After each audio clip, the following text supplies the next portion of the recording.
గెలిచామనే సంబరంతో పాటు అప్పుల భారం ఉందనే ఆందోళన కొత్త సర్పంచుల్లో కనబడుతోంది. అభివృద్ధి చేయాలనే ఆలోచన ఓవైపు, అప్పుల చెల్లించాలనే ఆలోచన మరోవైపు.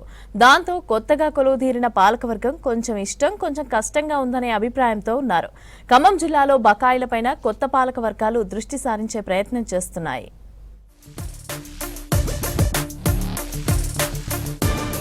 సర్పంచ్ ఎన్నికల్లో ప్రచారం చేసి హామీలు కురిపించినంత సులభంగా పాలించే పరిస్థితి లేకుండా పోయింది. కొత్తగా కొలువుదీరిన గ్రామ పంచాయతీ పాలక వర్గాలకు పన్నుల వసూలు సవాల్గా మారింది. దీర్ఘకాలం గ్రామ పంచాయతీలు ప్రత్యేక అధికారుల పాలనలో ఉండటంతో అనుకున్నంత అభివృద్ధి జరగలేదు. ఇప్పుడు పాలక వర్గాలను ఎన్నుకోవటంతో పంచాయతీలు అభివృద్ధి బాటలో పయనిస్తాయని గ్రామస్తులు ఆశిస్తున్నా పన్నుల వసూళ్లు అంతంత మాత్రంగానే ఉండటంతో సందిగ్ధత నెలకొంది.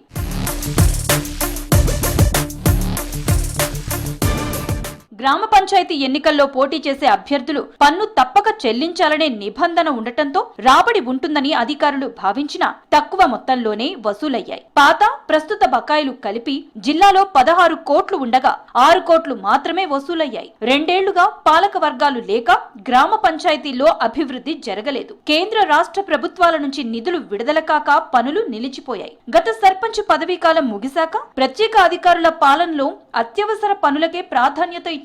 పారిశుద్ధ్య నిర్వహణ, రోడ్ల వెంట చెత్త తొలగింపు, పైప్ లైన్ల లీకేజ్లు, గ్రామాల్లో అంతర్గత రహదారులపై గుంతలు పూడ్చడం వంటి ప్రాథమిక పనులు కూడా నిధులు లేక ఆగిపోయాయి. పంచాయతీ కార్యదర్శులు కొన్ని పనులకు సొంత డబ్బులు ఖర్చు పెట్టినా బిల్లులు రాని పరిస్థితి నెలకొంది. మేము కొత్తగా ఎన్నికైనందుకు సర్పంచులు ఇప్పుడు ఏ పని చేద్దామని అందులో 1 రూపాయి కూడా లేదు. ఇప్పుడు మేము చేయాలంటే అందులో 1 రూపాయి లేదు. వాళ్ళు చేసిన అప్పు మరి ఇట్లా ఏ రకంగా చేయాలనేది మాకు అర్థం కావట్లేదు. పైనుంచి మాకు కేంద్రం నుంచి వస్తే గానీ మేము ఆ డబ్బుల గురించి మరి ఏం చేయాలా, ఏం ముందుకు పోవాలనేది ఇప్పుడు వచ్చిన నిధులు కూడా ఇప్పుడు ఉన్న వాళ్ళకి పని చేసే వాళ్ళకి ఇవ్వటానికే సరిపోతాయి. ప్రభుత్వాల నుంచి నిధులు రాకపోవటం, గ్రామాల్లో పన్నులు వసూలు కాకపోవడంతో పంచాయతీల ఖజానా ఖాళీ అవుతూ వచ్చింది. జిల్లాలోని 571 జీపీల్లో బకాయిలు 14 కోట్ల 26 లక్షల రూపాయలున్నాయి. 2 ఏళ్లుగా పన్నులు వసూళ్లు అంతంత మాత్రంగానే జరుగుతోంది. మొత్తం 20 మండలాల్లో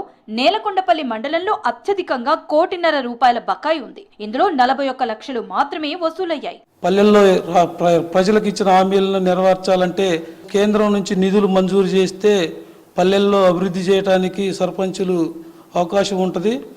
పల్లెల్లో ఇచ్చిన మాటలకు కూడా సర్పంచులకు నిధులే ముఖ్యం కాబట్టి నిధులు మంజూరు చేయవలసిందిగా కోరుచున్నాను. బకాయిల వసూలు కొత్త సర్పంచులకు సవాల్గా మారింది. 2 ఏళ్లుగా అభివృద్ధికి నోచుకోని పంచాయతీల్లో ఏ పని చెయ్యాలన్నా నిధులు అవసరమవుతాయి. కేంద్ర రాష్ట్ర ప్రభుత్వాల నుంచి నిధులు విడుదల కాక పన్ను బకాయిలు ఆశాజనకంగా లేని పరిస్థితుల్లో గ్రామ పాలన సర్పంచులకు కత్తి మీద సాములా మారిందంటున్నారు. ఇక పాత సర్పంచ్ హయాంలో చేసిన పనులకు కూడా బిల్లులు రాలేదు.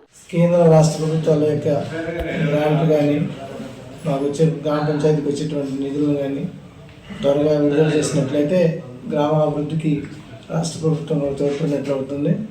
ఆ విధంగా మేము ముందుకు పోదాం అనుకుంటున్నాను. గ్రామ అభివృద్ధి కోసం ప్రజల సహకారంతో మేము ముందుకు వెళ్ళడానికి సిద్ధంగా ఉన్నాము. ఇప్పటికిప్పుడు నిధులు విడుదలైనా పాత బకాయిలకే సరిపోతాయి. ఈ పరిస్థితుల్లో కొత్త సర్పంచ్లు పన్నుల వసూళ్లపై దృష్టి పెడితేనే పాలన గాడిలో పడనుందనే ఆలోచన చేస్తున్నారు.